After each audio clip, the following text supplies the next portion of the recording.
Okay, good morning. It's 5 a.m. here. I made a video earlier, but apparently the audio did not work. So I'm remaking the video, but just to get things done very fast, I'm going to skip a couple of things. So I'm going to skip lesson 1. I'll redo a video for that. For the purpose of this video, I'm going to skip lesson 1.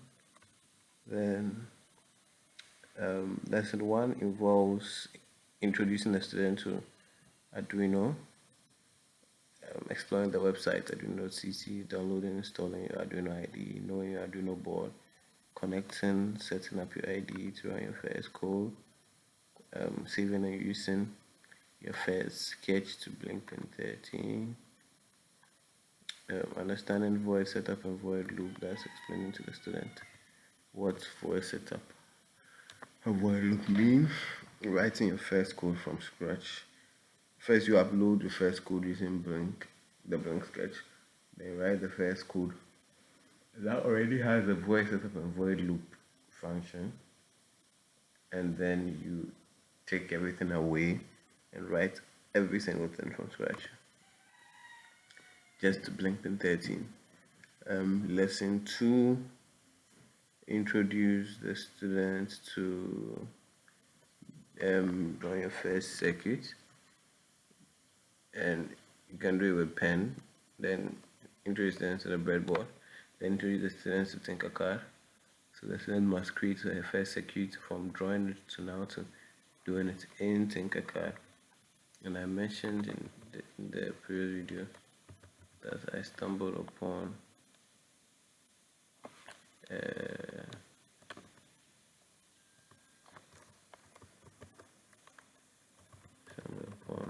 website. I forgot the name.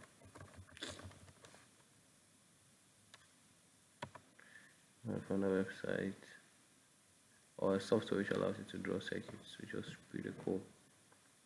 And I spoke about it in the it's not circuit lab. I spoke about it in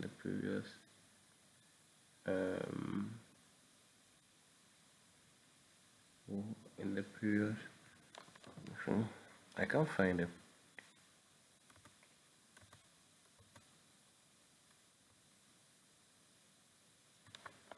Okay, let me just check.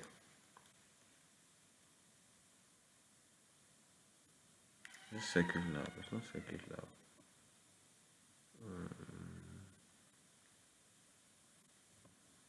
Oh, it's a very simple tool to draw circuits.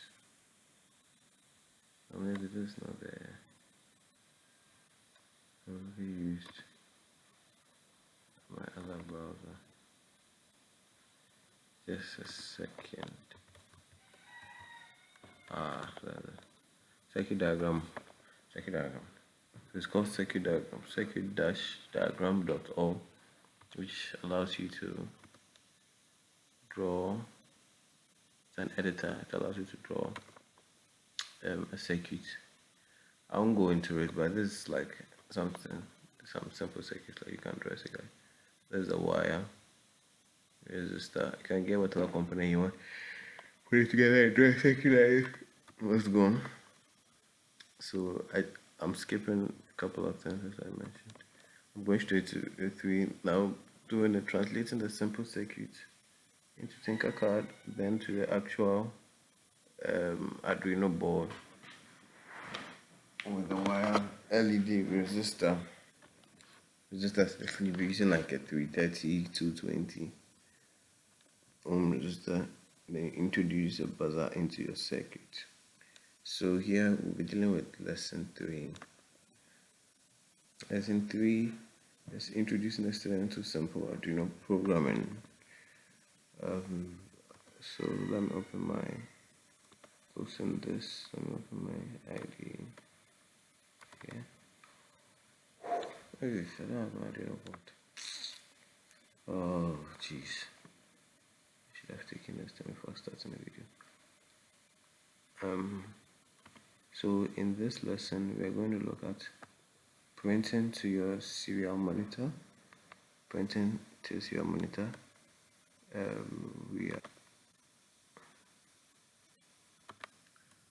Okay, so I paused the video, went for my Arduino board, and I'm back. I can't believe I started the video with Arduino board. Okay, so let's take it step by step. The first is printing to your serial monitor. So therefore you need to introduce the serial monitor to your students in the first place. Okay, let me open a new sketch, new file. Okay.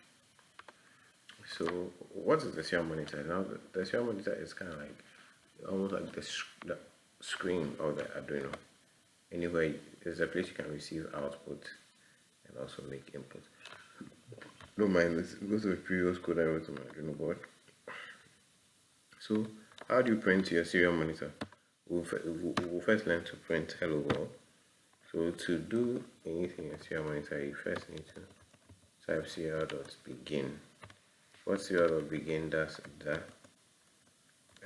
it's kind of like initiates the serial monitor, and the 9600 you see here is how fast it's spitting values onto the serial monitor. And then the serial monitor also needs to read those values at the same rate. So over here you see 9600 in terms of the board rate. So we have this. So you always need to write the serial.begin in your voice setup to initialize the serial monitor. Then we're going to write a command to print onto the serial monitor. So we're going to use serial.print line. Now what do we want to print? We want to print hello world. Now watch this. If I do hello world, now take note that I've used, what I'm doing right now is wrong. I just want to say something. Take note that I've used one quotation sign or mark. Now if I should run this, remember you need to make sure that your student is comfortable with always making sure that his board is right and his port is also right. Now you verify will also save your work. And thereby hello world. Is there something like that? Let me hello world one. So hello world. Now if I should upload onto my board, you see what happens. It's still compiling. Quite. This is slow.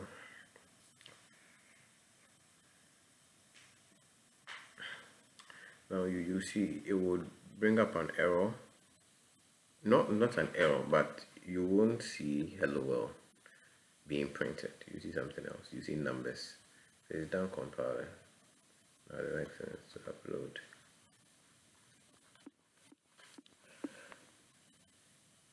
Next is to upload. Now you see something. You see what's happening. Numbers. I haven't looked into why numbers appear instead of the word. So now what it should actually be that it should be two quotation marks, not one. So you see. Now this might be tricky for people who are familiar with programming in Python, because in Python you can use one quotation, two quotations, and you still get the same. And you still get the same answer. So yeah, that's what it's about. You know what it is. You know what time it is. Okay. So hello.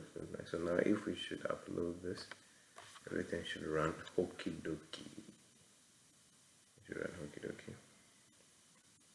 It's done uploading. I didn't realize. So you see hello world is being printed, right? Okay. Let's just add delay so that our printing time rate makes sense. Always remember to add the semicolon, and the student needs to cheat while you're on like that, and the student needs to get into the habit of not forgetting the semicolon into the code. So if we should run this, I'm done with it actually. If we run this, you see That's boom, boom, boom. Hello, is being spit onto, is being printed onto our serial monitor. So the student should get comfortable. Do this about 2 times so that he or she gets comfortable with using serial monitor. Now the second thing is adding comments to your code. Blah blah blah blah blah. Now you're going to teach yourself how to add comments to code. Over here, you've seen an example here. So 2 forward slashes allows you to do line commenting. So let's say I wanted to comment on a line and I do this. I can type hello. This code is buzzing with some amazing stuff. So I'm commenting on the line, and this doesn't affect the code in any way. Also, one thing you do with comments is that you can use it to comment out your code. So if I don't want this code to run, I can comment it out. You see, it is no longer going to run because it's been commented out. Yeah. So that's it. Now, sometimes you want to create a comment, but more like a paragraph. You want to write like something very lengthy. With that, you do the forward slash, then you do the where's star on my laptop? Then you star. You see, as I did this, that's commented out everything. Now let's say I just want to comment out from this line to this line, and I want the void loop code to still show. What I'll do is that I'll end it here, and I'll add the forward slash. Bam. So you see, from here to here has been commented out, and then this code will still run. So if eventually you need to write something long, you can create a comment section here, and then whatever you write here, this world is freaking out because of all this corona stuff. God help, let me even put God help on it. God help us all by the way and share leadership ain't easy. I get why people prefer job but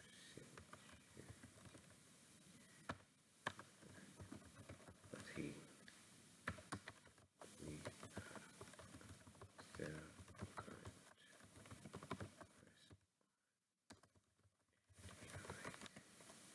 Okay, so that's just by the way. So now the student should not comment. Why should I think something? Oh, sorry. Why should students write comments in his white code? So let's say you write a code and you don't add comments. You don't add a reason for why you are doing what. You might go and come back and forget why you actually wrote a certain code and the reason behind, especially in the process of debugging and changing things and trying to make things work. When you change things, which in the near future you will not remember why you did that. So let's learn to comment and help your student to get used to writing comments beside his or her code. So that is it.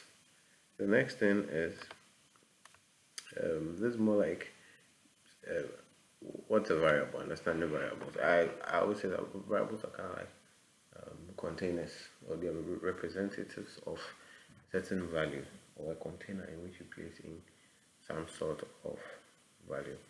Over here, we're coming to use variables to store pin numbers. Come to use variables to store pin numbers, and let's dive in. Let me just think I'll use this. Okay, so we don't really need this for now, so let me take it away. Okay, so in we're going to actually talk about global variables, okay?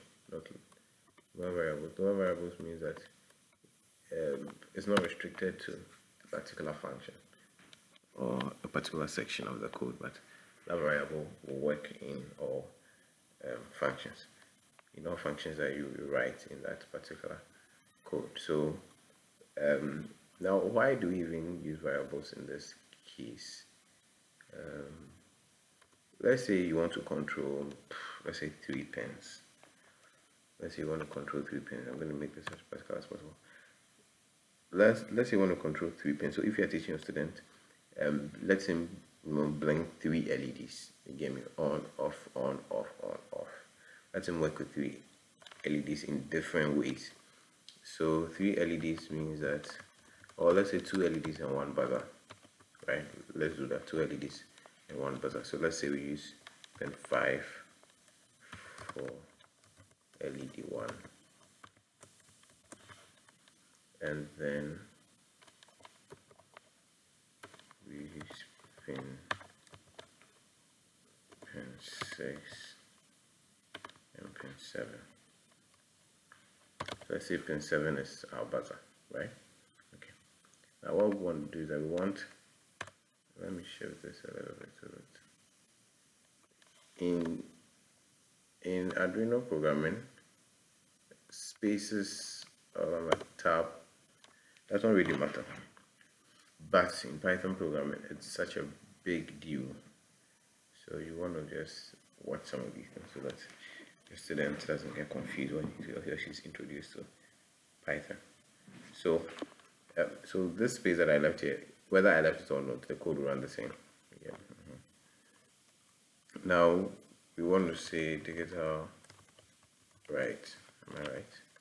That's fine. Digital right high, and then so that's high means on, and then how long it should stay on. Then digital right 5, but that's not want it to go off, and how long should it be off? Delay. Okay, so we've done this. Now we're not just working on pin 5, pin 6, pin 7, right?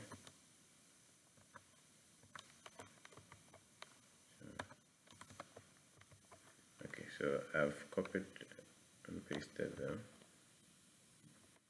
Copy and paste is one of the best things to happen to man, so that I can just change this and get along with it. Okay, so I've copied and pasted this. Now when I run this code, it will work. Okay, assuming I used these same pens or other pens for so many things, or I did other things with the light at different times. What happens is that if per adventure I want to change the pin, let's say I don't like pin 6, or I need to put something else at pin 6, hence I need to change pin 6. Do you know what's going to happen? I have to come here, change pin 6, let's say I'm changing to pin 9, change to pin 9. I have to search for wherever pin 6 is and change it to what? Pin 9, right? Now, if this code was like extremely long with the pin in so many areas, I could forget certain areas and I could miss certain things, right? Okay. So to make your life easy and for other reasons, you can use integers or you can use variables. Now, storing an integer, in this case you use command int. So we can say int, let's say pin 5 is a red light, it's a red LED, so we can say int red LED. Can you know that the name is not special? I'm just using this name because it makes sense. So my variable is what? Red LED, or R LED. You get me? Okay, now I need to assign a value to the variable, right? And that value is what? 5. Then the second one is what? Let's say blue LED. Let's say green LED. Let's say that's pin 6. Then let's say the other one is a buzzer. That's pin 7, right? So I put an red LED at pin 5, green LED at pin 6, and a buzzer at pin 7. So now in doing that, I don't need to write pin 5, pin 6, pin 7, right? What I need to do is to put red LED here. Put green LED here. So wherever I need to write pin 5, I just use the variable. Just replace it with a variable. Now this makes more sense even in terms of communication, because then when somebody comes, you can see, okay, so the red LED is 7 as an output. You get me? Now after I'm done with that, I need to do a similar thing here. I need to change this. So your student will be writing it, he will not be changing. You introduce it to him, writing it. So then you need to change. Now the reason why I am copying and pasting is that we all make spelling mistakes, right? So usually when I create a variable and I need to use it somewhere, I just copy what I've done and I paste it. What happens is that if you had the spelling of your variable, or maybe you wanted to write red LEDs like RED LED, and you write RLED, you get me? In doing that, there's still that consistency, so your code will still work, even though what you intended to spell, you didn't spell it well. You get what I'm saying? So there's that level of consistency. Well, that's what I think. So copy and paste works for me, but typing sounds better actually instead of copy and paste. But in my case, I'm just copying it and pasting it.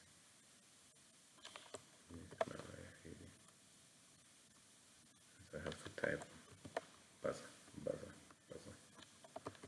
I type buzzer. Okay, so over here, we've seen that. So if, let's say, I don't like the green LED being at pin 7, it being at pin 6, and I want to change to pin 10, I don't need to change anything here, nothing in the code. I just need to change the variable. I'll say pin 10. Voila, I'm done. You get me? So let your student use three components, 2 LEDs, 1 buzzer, or even 4, or even 5. You get me? Let him use more components that he gets used to writing more code and not making errors when the code is more, as much as possible. You get me? Okay. So now this allows you to store variables. What if instead of numbers we wanted to store a text? If you realize we printed hello world, right? We printed hello world. What if we don't want to print hello world? Even before we store a text, this delay that we have here, we can also create variables for it. You can see that maybe you want red delay to be different from the green delay to be different from the buzzer's delay. You want them to delay in different ways, and you can also create variables for them. So let me say red delay. Again, red delay. Let's say I want red delay. I want the red to delay for 500 milliseconds. Again, then I want the green to delay for, I don't know, I'll just put something there. Let's want the green to delay for 700 milliseconds. And let's say I want, remember the name I'm using for the variable is just what I think will help me remember. There's nothing special. Let's make the buzzer delay 400. So in doing this, we just need to change the 1000 or whatever value you used initially for your delay. You need to change it. You need to change it so that in case you next time you want to change the red delay, you don't have to come into the main code. change it, but you just go into your variables and change the value of the variable. Then birthday.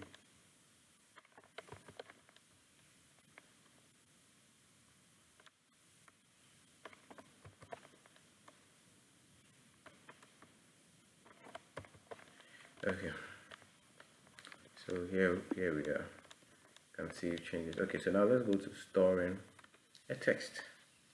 Now storing a text is pretty simple. It kind of uses the concept of arrays, but you don't have to know that, or you don't have to teach that. Like, just know the command that you're going to use. So let's say you want to store a variable saying red light coming on, green light coming on, bass sound coming on. Let's say you want to do that. So you go to let's say you want to say R as what. Remember to use your auto output red light coming on. So you've written this full text. You bow. Hey, don't forget you also need to add square brackets. Boom.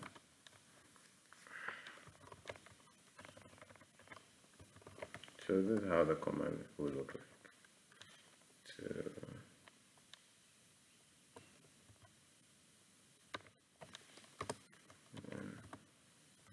let's say ingredient right coming on.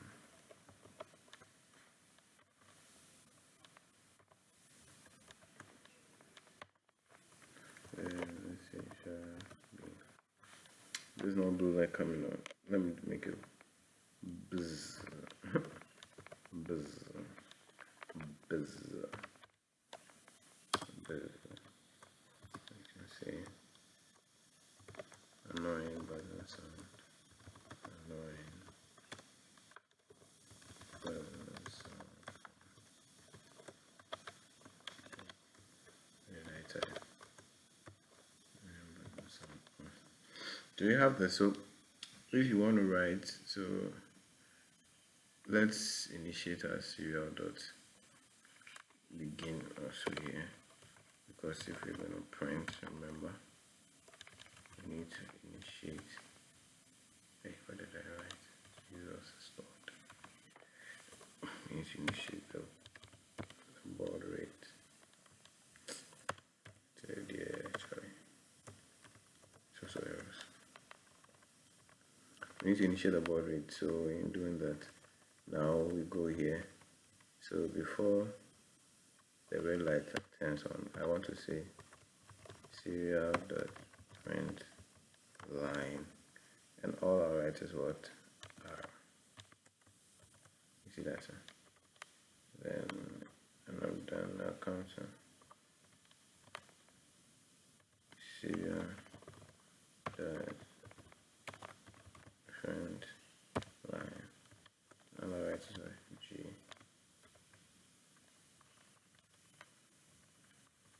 And the bus guitar man. Serial dot print line. All I write is buzz. Okay, so if I do this and I run, I'll control S at first. Hopefully I don't have, I forgot something. Expected error before void.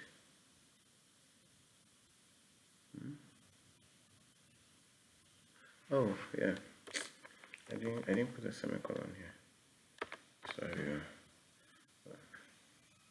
Okay, so that should work. Okay, so you see what I've done here. Now if I check here, I've introduced variables for the strings I want to print. So it'll be printing red light coming on, green light coming on, annoying bass sound on, red light coming on. So, and then the Arduino board is also turning the red light on, green light on, right after this. into print. So that's it for sorry. So then you guys can use multiple LEDs, multiple buzzers, and play around with them. Use strings. I'll do floats. I'll talk about floats in the next video, when I talk about some other things. So this is it. Catch you in the next video. Thank you.